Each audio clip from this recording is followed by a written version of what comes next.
जय हिंद दोस्तों, रक्षित खन्ना के इस चैनल में आपका स्वागत है। दोस्तों, आज के इस वीडियो में मैं आपको 5 महत्वपूर्ण जानकारियां दूंगा। जैसा कि आप पीछे बोर्ड पर देख रहे हैं, इसमें से कुछ जानकारियां कुछ सर्कुलर से रिलेटेड है और दोस्तों कुछ जानकारियां हैं जो एमओडी के लेटर है जिसमें एमएससीपी का हवाला दे रखा है और कुछ पेंशनर की लिस्ट जारी करी है एमएससीपी पर, उसकी जानकारी है। और दोस्तों 1 अप्रैल 2024 से कुछ नियम चेंज होंगे पूर्व सैनिकों के लिए, उसकी जानकारी है। और एक और जानकारी है, क्या चुनाव का असर पड़ेगा OROP3 पर, कब मिलेगी आपको OROP3, तो इसकी जानकारी भी मैं आपको दूंगा। सारी जानकारियां दोस्तों इस वीडियो में, इसलिए इस वीडियो को आप शुरू से लेकर आखिरी तक देखेगा। और अगर आप पहली बार मेरा चैनल देख रहे हैं या फिर वीडियो देख रहे हैं तो आप मेरा चैनल सब्सक्राइब भी कर सकते हैं, जिसका नाम है रक्षित खन्ना, क्योंकि अक्सर आपको अच्छी जानकारियां इस चैनल के माध्यम से मिलती रहती है। सबसे पहली जानकारी, पीसीडीए सर्कुलर 191 डेटेड 23/3/2017 का। दोस्तों पीसीडीए का एक सर्कुलर है 191, जिसपे कहा गया 15 साल बाद ऑटोमेटिक रीस्टोर होगा कम्यूटेशन। जी हां दोस्तों, इस सर्कुलर के आधार पे अगर आपका कम्यूटेशन ऑटोमेटिक रीस्टोर नहीं होता या फिर पेंशन डिस्बर्सिंग एजेंसी आपका कम्यूटेशन रिस्टोर नहीं करती, तो फिर आप इस सर्कुलर का हवाला दे सकते हैं। तो फिर आपका कम्यूटेशन ऑटोमेटिक रिस्टोर किया जाएगा। अगर नहीं किया तो फिर दोस्तों लिखा है इसमें, एडिशनल पेंशन अगर आपको नहीं मिल रही, अगर आपकी 80 साल कंप्लीट हो गई है और अभी तक आपको एडिशनल पेंशन नहीं मिल रही, तो दोस्तों फिर आप इस सर्कुलर का हवाला दे सकते हैं, क्योंकि इसमें साफ लिखा हुआ है सब्जेक्ट में कि जो भी पेंशन डिस्बर्सिंग एजेंसी है, चाहे वो स्पर्श हो, डीपीडी हो, सीपीपीसी हो, बैंक हो, वो ऑटोमेटिक आपका कम्यूटेशन रिस्टोर करेगी और जब आपकी एज 80 पहुंच जाएगी तो फिर आपको एडिशनल पेंशन देगी। यानी पेंशनर को कोई कार्रवाई करने की जरूरत नहीं होगी, कहीं भी सब कुछ ऑटोमेटिक काम होगा, कम्यूटेशन रिस्टोर का भी और एडिशनल पेंशन देने का भी। तो दोस्तों आप ये सर्कुलर ले सकते हैं, समझ सकते हैं, पढ़ सकते हैं। इसके आधार पर आपका ऑटोमेटिक काम होगा पेंशन डिस्बर्सिंग एजेंसी द्वारा, चाहे एडिशनल पेंशन देने का हो, चाहे फिर कम्यूटेशन रिस्टोर करने का हो। चलते हैं दूसरी जानकारी की तरफ। 568 के एरियर और OROP2 की किस्तों की एनपीसी यानी नॉट पे सर्टिफिकेट सीपीपीसी डायरेक्ट स्पर्श को भेज रहा है, पेंशनर्स ना हो परेशान। दोस्तों जब आप कार्रवाई करते हैं सर्कुलर 568 के एरियर को लेने के लिए या फिर OROP2 की किस्तों को लेने के लिए, तो जो आप कार्रवाई करते हैं सीपी ग्राम के थ्रू, आप तो कर देते हैं और फिर आराम से घर में बैठ जाते हैं। बाद में कार्रवाई चलती है बैंक, सीपीपीसी और स्पर्श की। तो जो भी नॉट पे सर्टिफिकेट है जो बैंक या फिर सीपीपीसी बनाता है, वो कई बार डायरेक्ट स्पर्श को दे देता है। मतलब आपको इसके बारे में पता ही नहीं रहता कि बैंक ने, सीपीपीसी ने नॉट पे सर्टिफिकेट बना दिया है, वो डायरेक्ट बनाकर स्पर्श को दे देता है और बाद में स्पर्श आपको भुगतान कर देता है। तो कई बार पेंशनर पूछते हैं कि सर हमारे अकाउंट में पैसा आया है, कुछ एरियर आया है, तो ये किस चीज का एरियर है, तो कई बार पेंशनर समझ नहीं पाते। तो दोस्तों कई बार क्या होता है, बैंक और सीपीपीसी डायरेक्ट स्पर्श को दे देता है नॉट पे सर्टिफिकेट और स्पर्श बाद में आपको एरियर का भुगतान कर देता है। और कई बार क्या होता है कि वो पेंशनर को एक इंटीमेट करता है, पेंशनर को बताता है, एक कॉपी भेजता है कि जो आपकी एनपीसी है वो हमने स्पर्श को भेजी है, तो बाद में स्पर्श भुगतान करेगा। तो आपको घबराने की जरूरत नहीं है। अगर बैंक सीपीपीसी आपको बताता है एनपीसी के बारे में तो ठीक है, अगर नहीं बताता तो डायरेक्ट वो स्पर्श को दे देता है और बाद में स्पर्श आपको एरियर दे देता है सर्कुलर 568 का या फिर OROP2 की किस्तों का। चलते हैं तीसरी इंफॉर्मेशन की तरफ। 1 अप्रैल 2024 से जो पूर्व सैनिक सिविल अस्पताल में रेफर होंगे ECHS के माध्यम से, उन पूर्व सैनिकों का आधार कार्ड में मोबाइल नंबर अपडेट होना जरूरी है।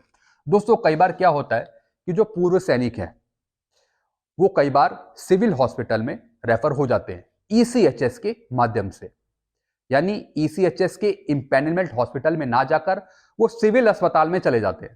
तो दोस्तों वहां पर कुछ मशीन्स लगी रहती हैं, कुछ मशीन्स होती हैं, या फिर जो वहां पे क्लरिकल स्टाफ है या जो भी कर्मचारी बैठा है वो आपका बायोमेट्रिक लेता है, कुछ रजिस्ट्रेशन करता है। तो दोस्तों उसमें जो आपका आधार कार्ड है उसमें जो मोबाइल नंबर है वो आपका अपडेट होना चाहिए, बल्कि आप ही का नहीं, जो आपके डिपेंडेंट है उनका भी आधार कार्ड से मोबाइल नंबर लिंक होना चाहिए।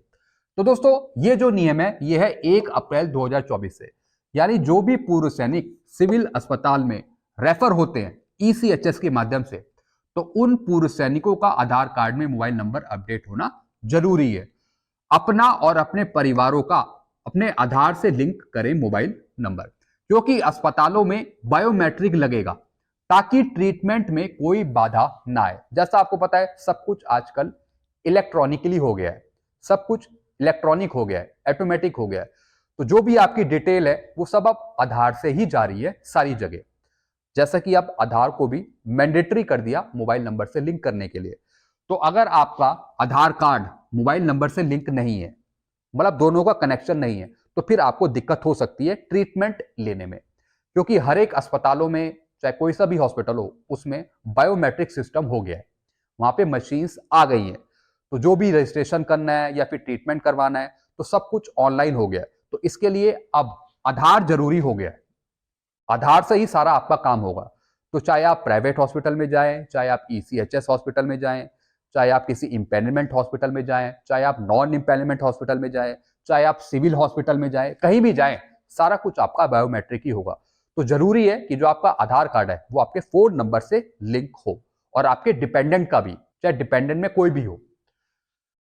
चलते अगली जानकारी की तरफ। MOD ने जारी करी लिस्ट बल्क में MSCP की। जी हाँ दोस्तों, मिनिस्ट्री ऑफ डिफेंस ने एक लिस्ट जारी करी थी पहले, जिसमें उन्होंने बताया था कि हमने इन पेंशनर को, इन एम्प्लॉय को MSCP दी है। तो दोस्तों इन पेंशनर को MSCP दी गई, MSCP 1, 2, 3। साइड में आप लिस्ट भी चेक कर सकते हैं।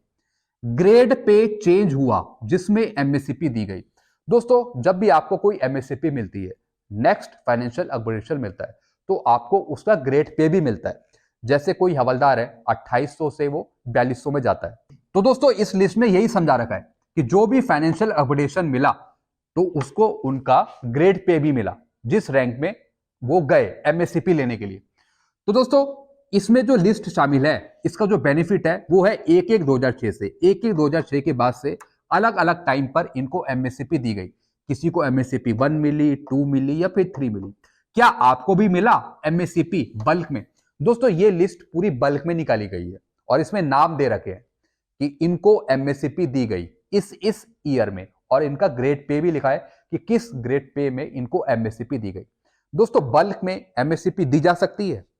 दोस्तों जितने भी रिकॉर्ड हैं वो अलग अलग पार्ट 2 ऑर्डर जनरेट करते हैं और उनके पास भी अलग अलग केस आते हैं। दोस्तों बल्क में जो MSCP या फिर जो भी कुछ मिलता है वो डायरेक्ट MOD की तरफ से सैंक्शन होती है। MOD सिर्फ एक लिस्ट निकाल देती है और उससे पहले काफी पेंशनर को MSCP दी जा चुकी होती है।